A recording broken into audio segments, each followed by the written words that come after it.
जिस शख्स ने दिल्ली के लाखों बच्चों को विश्व स्तरीय शिक्षा दी, दिल्ली के बड़े बुजुर्गों को बेहतरीन और मुफ्त इलाज दिया, दिल्ली के लाखों परिवारों को मुफ्त बिजली दी, घर घर तक पानी पहुंचाया, बड़े बुजुर्गों को तीर्थ यात्रा करवाई और माताओं बहनों के लिए मुफ्त बस यात्रा का इंतजाम किया, आज उस शख्स को, अरविंद केजरीवाल को गिरफ्तार कर लिया गया।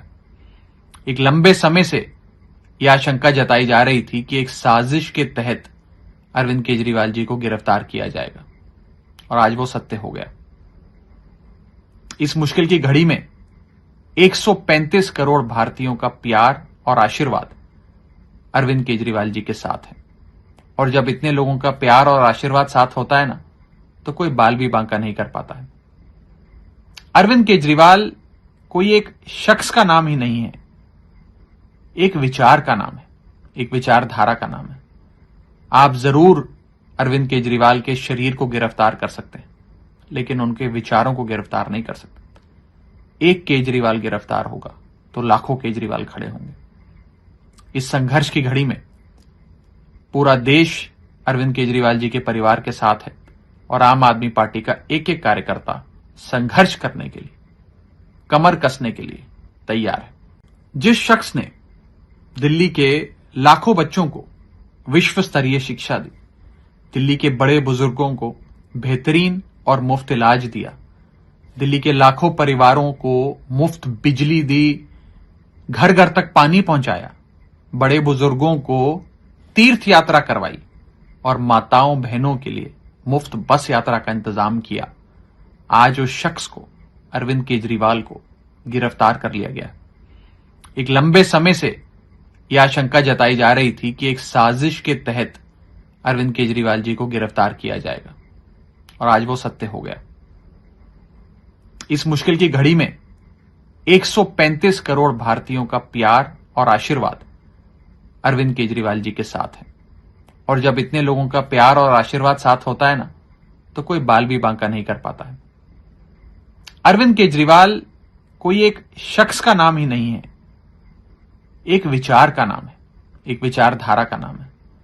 आप जरूर अरविंद केजरीवाल के शरीर को गिरफ्तार कर सकते हैं, लेकिन उनके विचारों को गिरफ्तार नहीं कर सकते। एक केजरीवाल गिरफ्तार होगा तो लाखों केजरीवाल खड़े होंगे।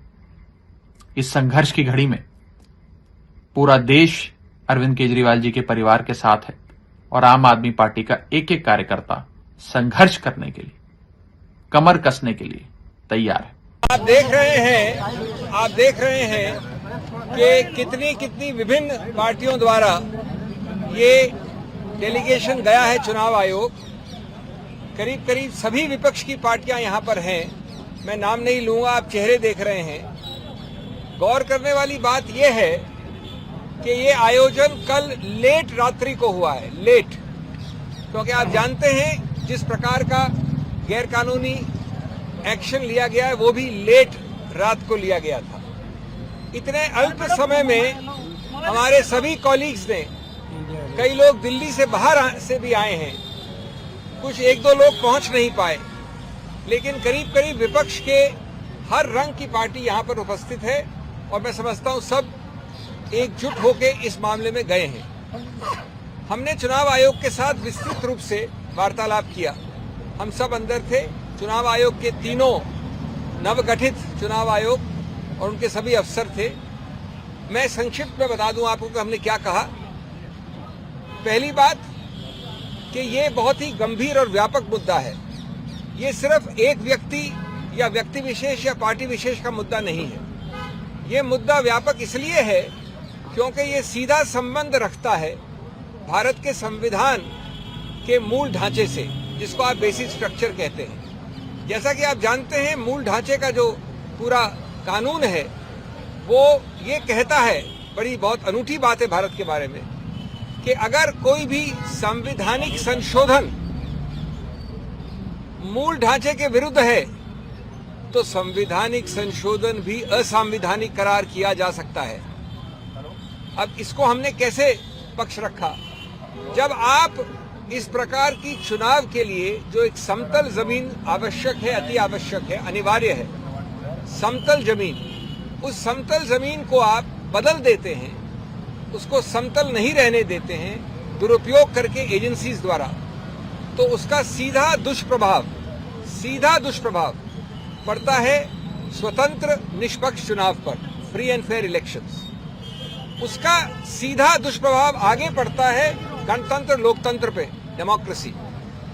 और स्वतंत्र निष्पक्ष चुनाव या लोकतंत्र गणतंत्र दोनों उच्चतम न्यायालय ने केशवानंद भारती के समय से कहा है, बार बार कहा है, मूल ढांचे के एक अभिन्न अंग हैं। तो जब आप समतल जमीन को बदल देते हैं, नॉन समतल बना देते हैं दुरुपयोग करके एजेंसीज का, तो आप सीधा उस मूल ढांचे पे प्रहार कर रहे हैं, असंवैधानिक गैर कानूनी प्रहार। ये एक मूल मुद्दा है और इसके लिए सबसे बड़ा पुलिसमैन इस समतल जमीन का संविधान ने बनाया है, चुनाव आयोग को बनाया है। सिर्फ कोई स्टैट्यूटरी गठित संस्था नहीं है, ये संवैधानिक संस्था है। तो हमने उनको उनके उत्तरदायित्व की याद दिलाई और कहा कि आप बेझिझक होकर इस मामले में हस्तक्षेप करें। दूसरा पहलू हमने बड़ा रोचक रखा उनके सामने, हमने उदाहरण तो दिए, अभी मैं 2-3 दूंगा। स्वतंत्र भारत के 75 वर्ष के इतिहास में कई सरकारें आई हैं, उसका रंग ये भी हो सकता है, ये भी हो सकता है, ये भी हो सकता है। इसी सत्तारूढ़ पार्टी की सरकारें पहले आई हैं, लेकिन 75 वर्ष में कभी भी चुनाव के बिल्कुल शुरू में, चुनाव के आसपास एजेंसीज का दुरुपयोग ऐसे कभी नहीं हुआ। 75 वर्ष में पहली बार एक पदासीन मुख्यमंत्री को कल रात को गिरफ्तार किया गया है, पहली बार। कुछ हफ्तों पहले एक मुख्यमंत्री को मजबूर करके हटा के उसको गिरफ्तार किया गया। विपक्ष की बहुत बड़ी पार्टी, 125 साल से ज्यादा पुरानी पार्टी कांग्रेस के 94, 95, 96 के अकाउंट्स के विषय में 150 करोड़ से ज्यादा फ्रीज हुआ है। हमारे माननीय कांग्रेस अध्यक्ष, पूर्व कांग्रेस अध्यक्षा, सबने अभी आपके समक्ष 2 दिन पहले इस पर प्रेस कॉन्फ्रेंस भी की है। अभी हमको बता रहे हमारे मित्र लेफ्ट के, येचुरी जी खड़े मेरे साथ, उनको भी वैसे ही नोटिस आए हैं। तीसरा पहलू, हमने एक सूची दी 11 और हाल के रीसेंट उदाहरण, पुराने उदाहरण तो सैकड़ों हैं।